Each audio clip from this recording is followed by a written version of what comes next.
Good morning my dear brothers and sisters. యేసుక్రీస్తు వారి శ్రేష్టమైన నామంలో ఈ ఉదయకాల సమయంలో మీ అందరికీ శుభాభివందనాలు ప్రకటిస్తున్నాను. మీరంతా అనుక్షణం దేవుని ఆరాధించేవారుగా ఉండాలని, ఆధ్యాత్మికంగా క్షేమంగా ఉండాలని మీకోసం పట్టుదలగా ప్రార్థన చేస్తున్నాను. దేవుని కృప మరియు ఆయన సమాధానం ఎల్లప్పుడూ మీకు తోడుగా ఉండను గాక. ఓ దేవుని సేవకుడు ఇలా అంటాడు, దేవుని మీదనో మరియు ఆయన వాక్యం మీదనో నిరీక్షణ కలిగి ఉండేవాడు లోకంలో ఏ విషయంలోనూ నిరాశ చెందడు అని. అది ఖచ్చితంగా వాస్తవమే. దేవుని మీద ఆశ పెట్టుకునేవాడు, దేవుని వాక్యం మీద నిరీక్షణ కలిగిన వాడు ఎట్టి పరిస్థితుల్లోనూ నిరాశకు గురవ్వడు. అపవాది కొన్నిసార్లు కొన్ని సందర్భాలు మన జీవితంలో తీసుకొస్తాడు, నిరాశ నిస్పృహలను మన ముందు తీసుకొస్తాడు.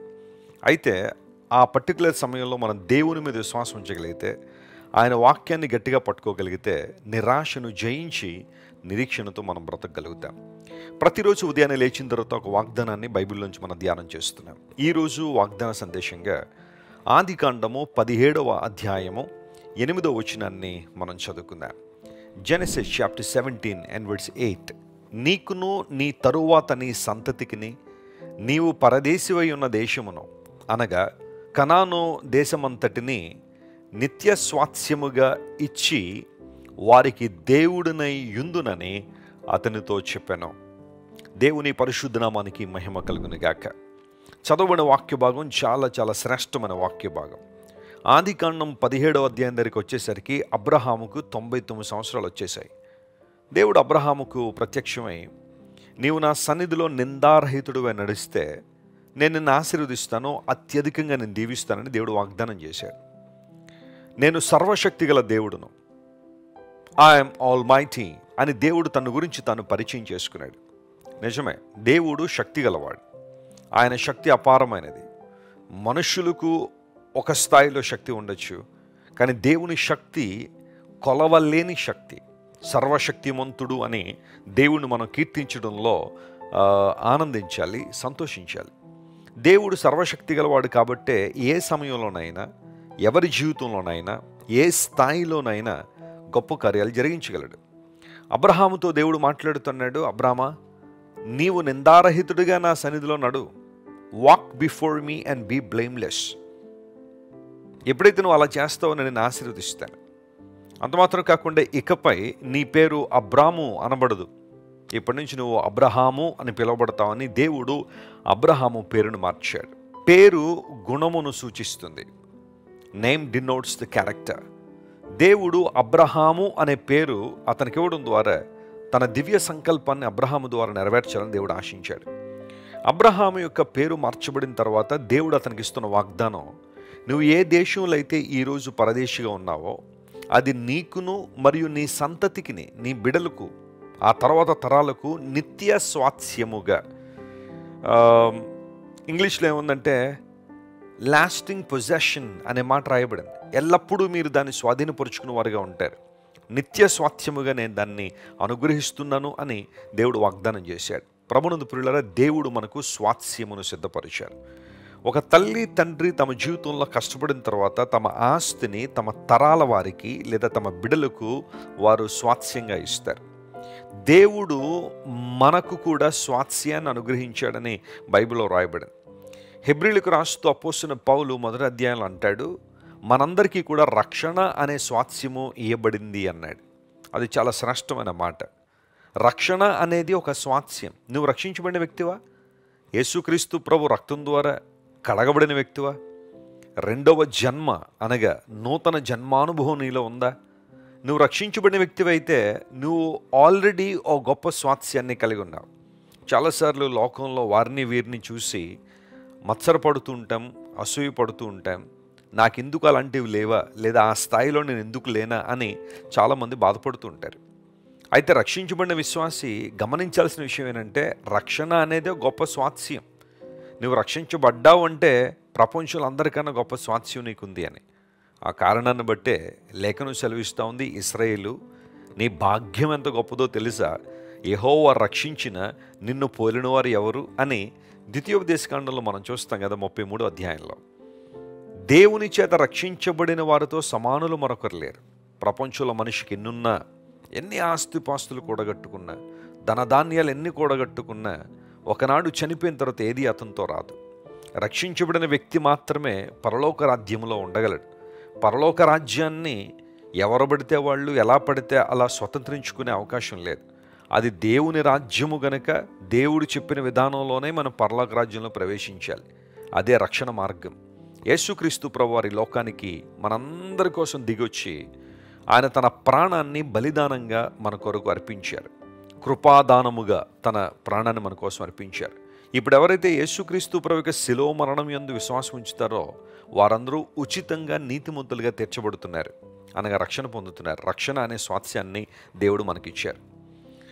అంత మాత్రమే కాకుండా కీర్తనకారుడు 16వ కీర్తనలు అంటాడు, దేవుని వలన నాకు శ్రేష్టమైన భాగ్యము కలిగను అన్నాడు. శ్రేష్టమైన స్వాస్థ్యము నాకు దేవుని నుండి వచ్చింది. దేవుడు మనకు అనుగ్రహిస్తున్న ప్రతి మేలును బట్టి మనం ప్రభువును స్తుతించాలి. తేజోవాసులైన పరిశుద్ధుల స్వాస్థ్యం అనే మాట లేఖనాల్లో మనం చూస్తాం. అనగా దేవుడు సంఘాన్ని, తన రక్తం పెట్టి కొనబడిన వారిని ఒక స్వాస్థ్యంగా దేవుడు మనకు అనుగ్రహించారు. మనము దేవుని స్వాస్థ్యమై ఉన్నాము, ఆయన మన స్వాస్థ్యమై ఉన్నారు. ఆయన మన ఆస్తి అయి ఉన్నాడు, మనకు ఘనత అయి ఉన్నాడు. మనము దేవుని ఆస్తి అయి ఉన్నాం. దేవుడు ఎప్పుడు కూడా మనలను తన స్వాస్థ్యంగానే చూస్తున్నాడు. ఆ కారణాన్ని బట్టి లేఖనాలు సెలవిస్తున్నాయి, దేవుడు తన స్వాస్థ్యమును ఎడబాయేవాడు కాడు అన్నాడు కీర్తనకారుడు. నీవు దేవుని స్వాస్థ్యంగా మార్చుకున్నప్పుడు ఆయన నిన్ను విడిచిపెట్టేవాడు కాదు. ఆయన నిన్ను విడవడు ఎడబాయుడనే వాగ్దాన సందేశం బైబిల్లో ఎన్నో చోట్ల మనం చూస్తున్నాం.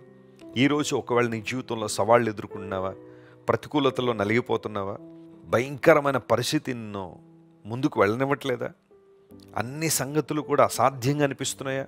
నమ్ము ప్రియ దేవుని బిడ్డ, నీ దేవుడు అసాధ్యాలను సాధ్యపరచగలిగే దేవుడు. నిత్య స్వాస్థ్యముగా కనాను దేశాన్ని అబ్రహాముకి ఇచ్చిన దేవుడు రక్షణ అనే స్వాస్థ్యాన్ని మనకి ఇవ్వడం మాత్రమే కాకుండా మన ప్రతి అవసరాన్ని తీర్చడానికి ఆయన సామర్థ్యం కలిగినవాడు. ఆయన మహిమైశ్వర్యంలో మన ప్రతి అవసరం తీర్చబడుతుందని ఫిలిప్పీలకు రాసిన పత్రికలో మనం చూస్తాం. ఈరోజు ఈ వాగ్దానాన్ని క్లెయిమ్ చేసుకుని ప్రభువును స్తుతించండి, ప్రార్థన చేయండి. ప్రభువా, నిత్య స్వాస్థ్యమును అబ్రహాముకు మరి అతని సంతానానికి ఇచ్చావు. నేను ప్రేమించే వారికి స్వాస్థ్యం అనుగ్రహించే దేవుడు ప్రభువా అని ప్రభువును స్తుతించండి. ఖచ్చితంగా మీ జీవితంలో అద్భుతాలు చూస్తారు. ప్రార్థన చేసుకుందాం. ప్రేమగల మా తండ్రి, గొప్ప దేవ, నీవు మా స్వాస్థ్యమై ఉన్నావు, మేము నీ స్వాస్థ్యమై ఉన్నాం. అందును బట్టి నేను స్తుతిస్తున్నాను ప్రభువా. తన స్వాస్థ్యమును దేవుడు ఎడబాయడని నీ లేఖనంలో రాయబడిన రీతిగా నీవు మమ్మల్ని విడువక ఎడబాయికి నడిపిస్తున్నందుకు నీకు వందనాలు. మా పట్ల నీకున్న అపారమైన ప్రేమను బట్టి, అనిర్వచనమైన కృపను బట్టి నీకు లెక్కలేని స్తోత్రాలు చెల్లిస్తున్నాం ప్రభువా. మా ప్రియులు ఎంతమంది అయితే వాగ్దాన సందేశాన్ని వింటున్నారో వారందరినీ విశేషంగా దీవించండి, ప్రతి అవసరాన్ని తీర్చండి, అనారోగ్యములను విడుదలివ్వండి, స్వస్థపరిచి ధైర్యపరిచి అన్ని విషయాల్లో వారి ద్వారా నీ నామం మహింపరుచుకోమని కోరుకుంటూ యేసుక్రీస్తు వారి అత్యున్నతమైన నామం పేరిట అడిగి వేడుకొనిచున్నాం తండ్రి, ఆమేన్. క్రైస్ట్ వర్షిప్ సెంటర్ ఓ బలమైన సంఘ ఉజ్జీవం. కొన్ని సంవత్సరాల క్రితం కేవలం 2తో ప్రారంభించబడిన పరిచర్య నేడు ప్రపంచవ్యాప్తంగా లక్షలాది మందిని ప్రభావితం చేయుచున్నది. రాజమండ్రి, సికింద్రాబాద్, బెంగళూరు, నెల్లూరు, దుబాయ్, బహ్రైన్, కరీంనగర్, విశాఖపట్నం, గద్వాల్, కొవ్వూరు, మలకపల్లి, శ్రీలంక, భూటాన్, అడ్డతీగల, పాలమూరు, ఒంగోలు, బళ్ళారి, కోరుకొండ, పోతవరం, నల్లజర్ల, వెంకటరామయ్యగూడెం, మచిలీపట్నం, ఇందిరానగర్లతో పాటు అనేక గ్రామాల్లో క్రైస్ట్ వర్షిప్ సెంటర్ ఆరాధనలు జరుగుచున్నవి. వాక్య సంబంధమైన ఉజ్జీవంలో, పరిశుద్ధాత్మ సంరక్షణలో కొనసాగాలనుకునే ప్రతి ఒక్కరికి మా ప్రేమపూర్వక ఆహ్వానాన్ని అందిస్తున్నాము. రండి, ఆత్మతో సత్యముతో ప్రభువైన యేసుక్రీస్తును ఆరాధిద్దాం. మీరు ఇంతవరకు విన్న దైవ సందేశం మరియు దేవుని సేవకులు చేసిన ప్రార్థన మీకు ఆశీర్వాదకరముగా ఉన్నదని విశ్వసించుచున్నాము. ఈ సందేశాన్ని మీ స్నేహితులకు, బంధువులకు షేర్ చేయండి. మీకు ఏదైనా ప్రార్థన అవసరత ఉన్నచో మా ఫోన్ నంబర్లకు కాల్ చేయండి. దేవుడు మిమ్మల్ని ప్రేరేపిస్తే విశ్వాసంతో సాగుచున్న ఈ పరిచర్యను ప్రోత్సహించండి. మరిన్ని వర్తమానాలు, పాటలు వినుటకు జాన్ వెస్లీ మినిస్ట్రీస్ అను మా యూట్యూబ్ ఛానల్ను సబ్స్క్రైబ్ చేసుకొనండి. ప్రభువైన యేసుక్రీస్తు కృప మీకు తోడైండును గాక.